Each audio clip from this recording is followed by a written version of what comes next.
Buenas noches, Miss.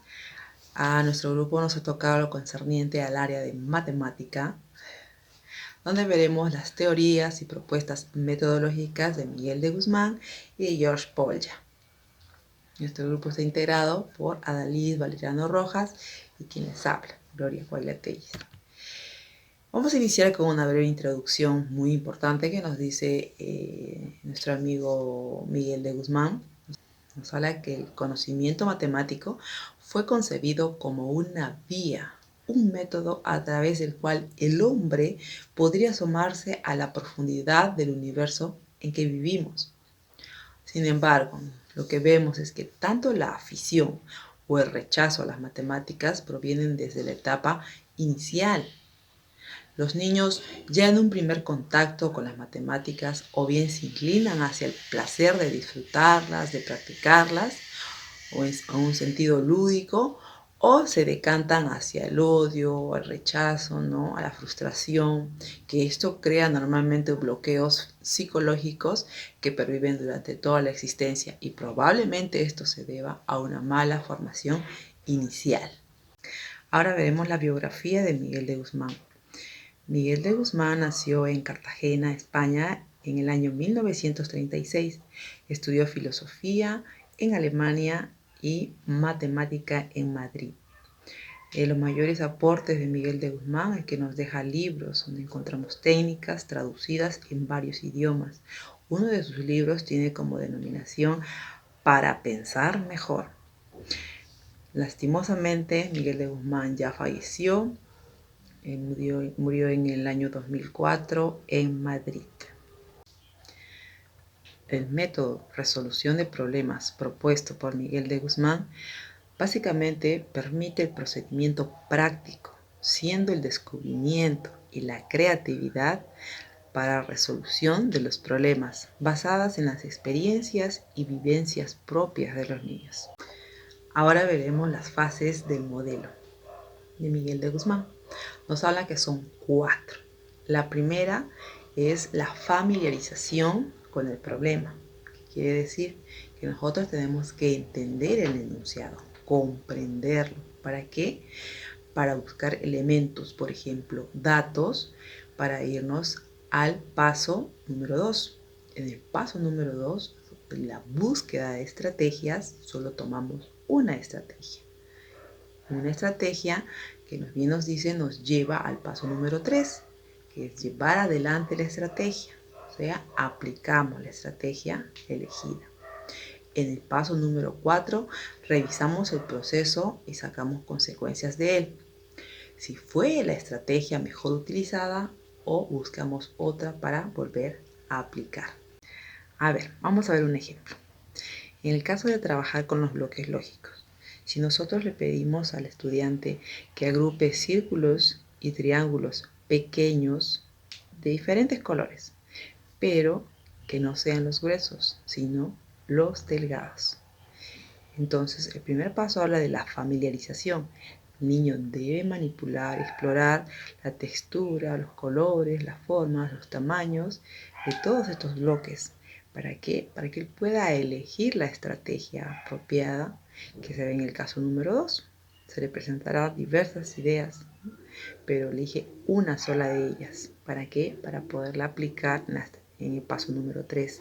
Por ejemplo, si optó por la comparación, ¿no? De colocar un triángulo grueso con un triángulo delgado y ahí se da cuenta.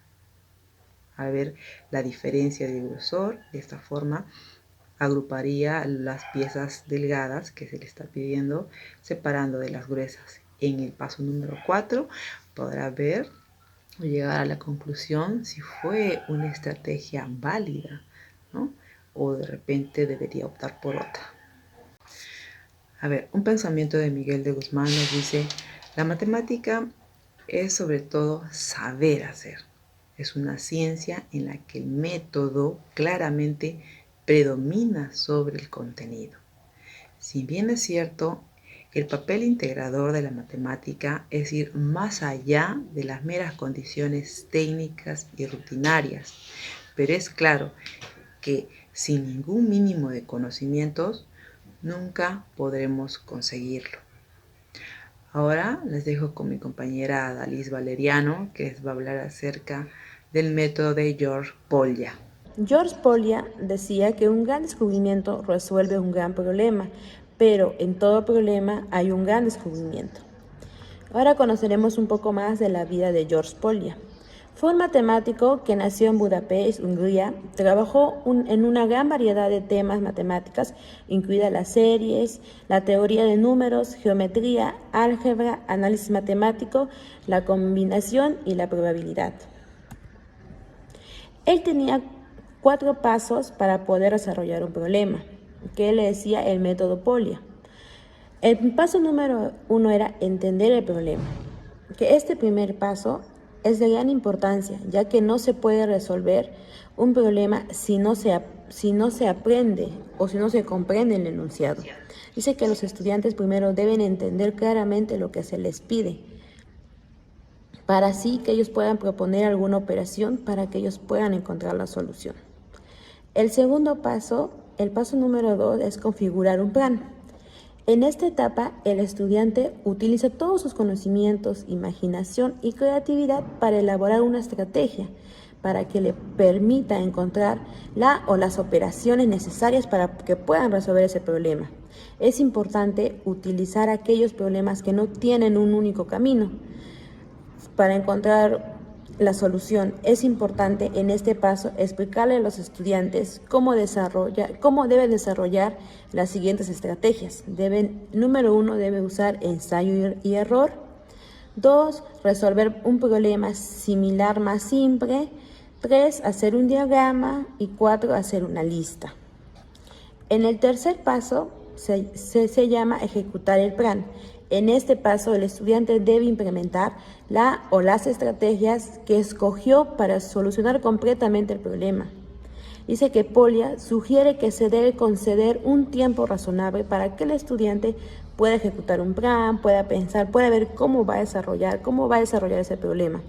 Si no alcanza el éxito, se debe dejar el problema a un lado y continuar con otro para retomarlo más adelante. Si el estudiante no puede alcanzar, como dice el éxito, no puede desarrollar bien, debe dejar eso y continuar y avanzar con otro, para así y después pueda volver a realizarlo. Y las preguntas que se puede realizar serían, ¿no? Cuando el estudiante ya lo desarrolló, serían, ¿puedes ver claramente que el paso es correcto? O sea, ¿cómo tú sabes que ese paso está bien? ¿O puedes demostrarlo? ¿Cómo lo hiciste? Preguntas así. Y el paso número 4, que es el último, es mirar hacia atrás. Este último paso es muy importante, ya que el estudiante tiene la posibilidad de revisar su trabajo y asegurarse de no haber cometido algún error. Se puede orientar con preguntas como, ¿es tu situación correcta? ¿Tu respuesta satisface lo establecido en el problema? Si al resolver los problemas los estudiantes emplean en forma consciente y cuidadosa cada uno de los anteriores pasos, aprenderán a diseñar y poner en práctica estrategias que les permita alcanzar el éxito. Las conclusiones finales serían que con la implementación de estos métodos no solo se busca que el estudiante encuentre la respuesta acertada en la resolución del problema, luego de seguir una serie de pasos, sino que además haga uso de sus conocimientos, habilidades, pensamiento que requieren la competencia de resolución de problemas.